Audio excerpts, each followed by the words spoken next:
Hi, I'm Paul and welcome to eSpares. In this video, I'm going to show you how to replace the battery on a Dyson V8 handheld stick vacuum.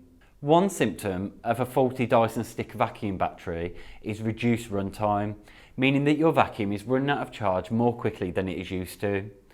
Another indication is if a red light is flashing more than 12 times on both sides of the battery. Also, if the battery is completely failed, the machine may not turn on at all, even immediately after charging.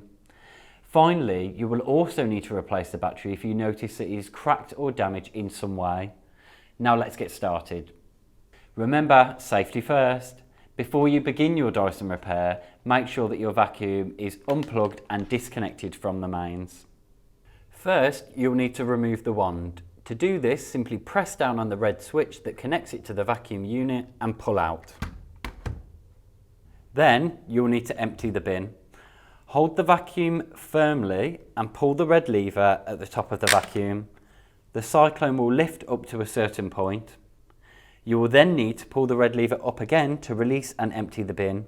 So make sure you have the vacuum's bin positioned over a waste bin as you do this.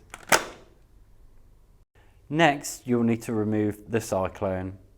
You will be able to see two red buttons behind the cyclone, one on either side. Push one of these buttons in to release the cyclone, then pull the cyclone up and out.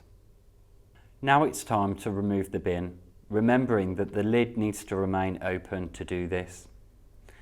Now you just need to push the red clip at the bottom of the bin and then pull the bin away.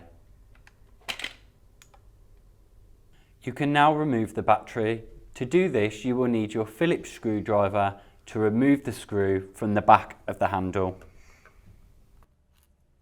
Then unscrew the two screws from the bottom of the battery. These are located on either side of the red release tab. You can then slide the battery away from the main motor unit. Once you have purchased your new battery, you can fit it by sliding it onto the main motor unit. Then, secure the battery on the motor by returning the single screw you removed from the back of the handle earlier.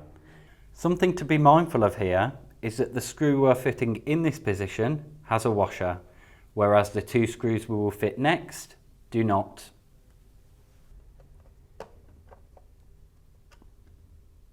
Then, refit the two screws to the bottom on either side of the red bin release tab.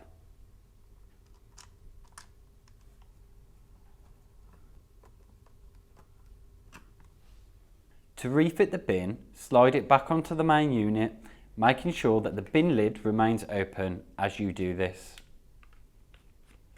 The tags in the red rim of the bin will slot onto the grey inserts at the front of the motor. You will then need to reattach the cyclone, ensuring that the bin lid is still open as you do so. Make sure that the rails on the cyclone fit into the slots on the vacuum. Once you've refitted the cyclone in this manner, you can then close the lid. Finally, slot the wand back onto the main unit until you hear it click into place. And there you have it, how to replace the battery on a Dyson V8 handheld stick vacuum. For more videos on maintaining and fixing your handheld Dyson vacuum cleaner, check out our playlist below that covers a wide range of issues and how to fix them. Also, don't forget to subscribe to our channel for plenty more videos on appliance care, including step-by-step guides, maintenance advice and more. Thanks for watching.